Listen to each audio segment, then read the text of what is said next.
Hello everyone, welcome back to my channel. I'm Bill. We are in the Call of Cthulhu Keeper's Rulebook. We are continuing the Tomes of Eldridge lore. And this video we are going to go over the history of the Necronomicon. They got a special section here, it's 2 pages.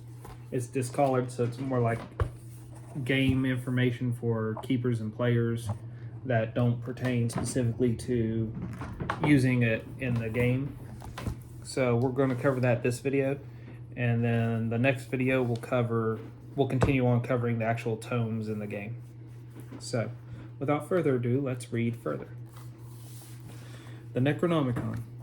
Every tome has its own history, and the keeper is invited to use this entry regarding the Necronomicon as inspiration for his or her own stories of other tomes or similar artifacts. While more ancient works are hinted at in human languages, it is the Necronomicon that best relates the reach and meaning of the Cthulhu mythos.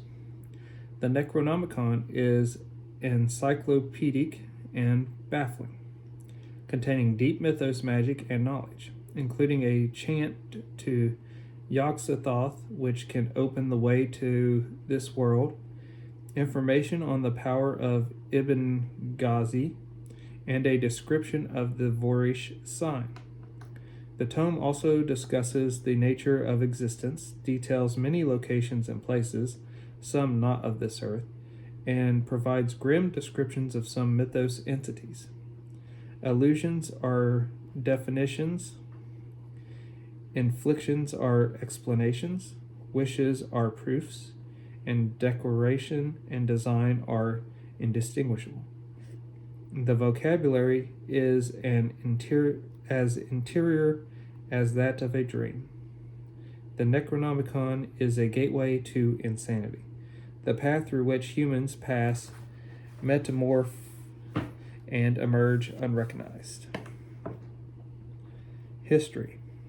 The original version of the Necronomicon, known as the Kitab al-Azif, was written around 730 AD in Damascus by the Arab Abdul al-Hazred, a student of magic as well as an astronomer, poet, philosopher, and scientist. Al-Hazred was born around 700 AD in Sana'a, Yemen.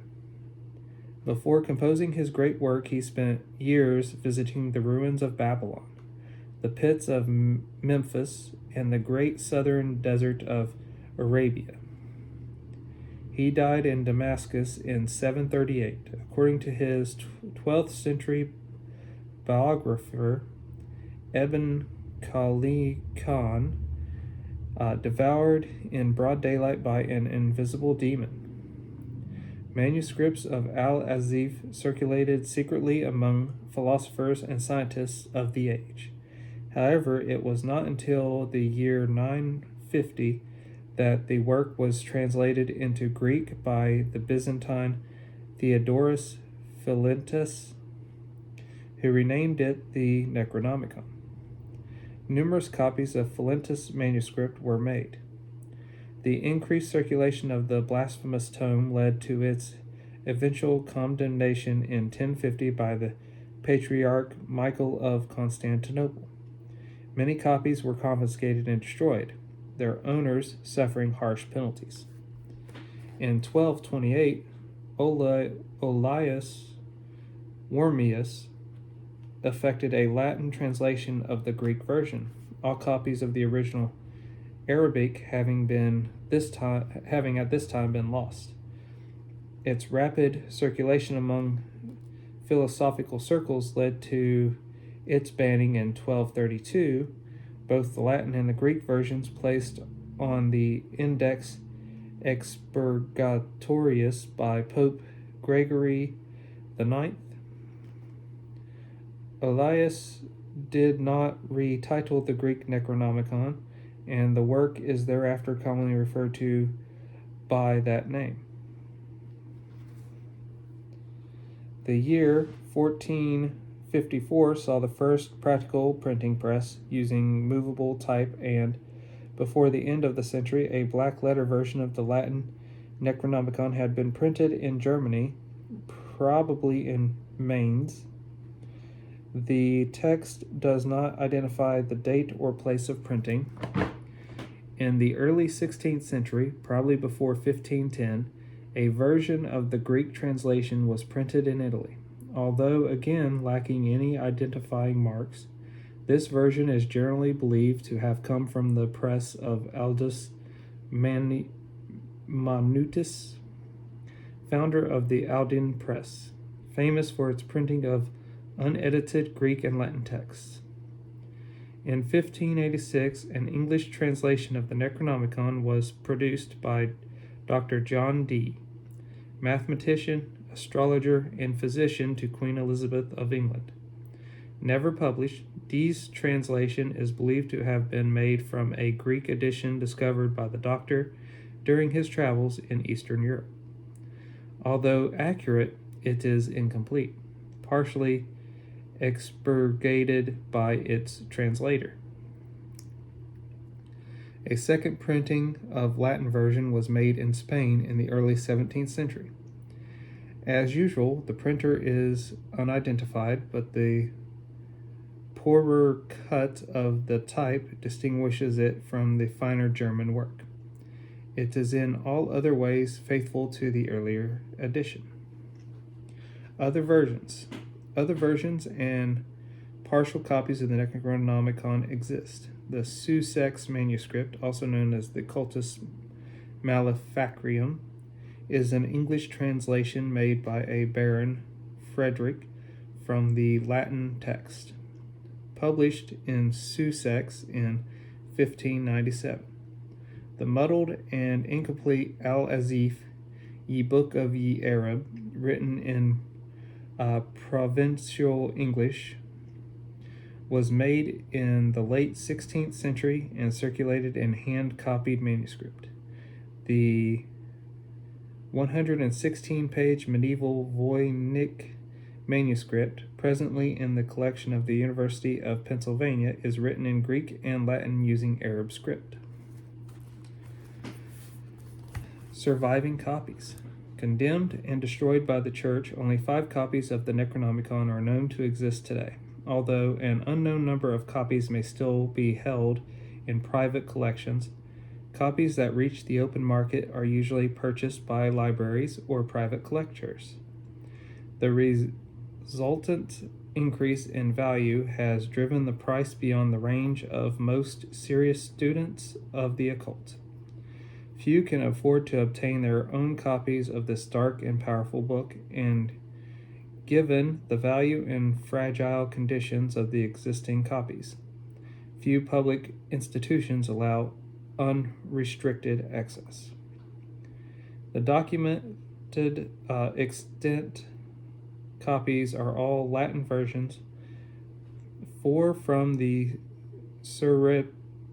surreptitious 17th century Spanish printing, and the 5th and single surviving specimen of the fine 16th century German edition. The 4 remnants of the edition printed in Spain are presently held in a collection of the Bibliotheca Nationale in Paris, the Miskatonic University Library in Arkham, the Widener Library at Harvard, and the Library of the University of Buenos Aires. The precious single copy of the edition printed in Germany resides in the British Museum in London.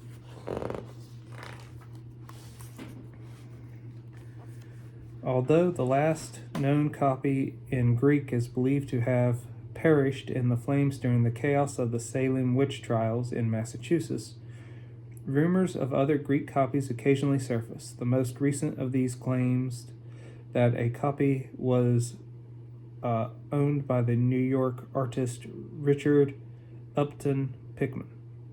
If true, the book apparently disappeared along with the artist in 1926. Handmade copies of the D version, most of them damaged and incomplete, are still occasionally unearthed. The most recent find was made by Miskatonic University, which now has nearly a complete D Necronomicon in invaluable collection. The decidedly less rare Sussex manuscript also can be found at the Miskatonics collection, and in many other large libraries as well. It is generally believed that no copies of the Arabic original have survived to the present day, although persistent rumors suggest that a copy surfaced in San Francisco shortly before the disastrous earthquake and fire of 1906. The claim that the Arabic copy is part of the collection in the British Museum has been recently disproved. Physical descriptions. All known printed editions of the Necronomicon are folio-sized. The Latin edition, printed in Spain and Germany, measure 18 by 11.5 inches and contain 802 pages. One leaf being bound in as a tabbed insert. Record suggests that the Greek version was several pages longer. The type style is black letter Gothic, and numerous woodcuts illustrate the text. Bindings, as with all books of this period, are individual, reflecting the taste of the book's original owner. The Necronomicon found in the British Museum is in a 15th century leather binding, still in fair condition. Printed in Germany, the text is in good condition but lamentably lacks 7 different leaves, each cut away and removed with great care. This volume was among the 3 libraries of books bequeathed to the people of England that led to the founding of the British Museum in 1753. The copy found in the Bibliotheca Nationale is in poor condition, bound in cheap, crumbling pasteboards common in the era. The text is in similarly bad condition, with many torn pages and several pages missing altogether. Other pages are indecipherable, badly stained by what some identify as blood. The acquisition of the book is shrouded in mystery. The volume deposited at the front desk in 1811 by a furtive man of foreign caste. The mysterious donor was found a day later in a rat-infested apartment, a victim of poison. The University of Buenos Aires copy is said to have come to South America in the late 17th century. Although the text is in only fair condition, it is unique for its odd marginal notes written in unknown glyphs. The Widener Library at Harvard contains a Necronomicon of poor condition. Its binding is original, but badly cracked and split. The text is complete, but many pages have separated and others are crumbling. Restoration efforts are underway. The book was part of the library of Harry Elkins Widener, American millionaire, and it is said that he obtained the volume shortly before he boarded the Titanic in 1912. The copy at Miskatonic University was obtained late in the last century by a young Dr. Armitage, then only recently hired by the school, purchased from the private collection of a Providence businessman, Whipple Phillips. The Miskatonics edition of the Necronomicon was rebound, probably in the early 18th century, in sumac tanned goatskin. A false title, Qanun-e-Islam, is embossed on in gold on the front cover. The text is complete and in fair to good condition. Excuse me. And that is the history of the Necronomicon, to give you inspiration on how to take some of the books in this and make them more interesting for the history and whatnot for your players in your game. Well, if you enjoyed it, let me know. Until we all game again, guys.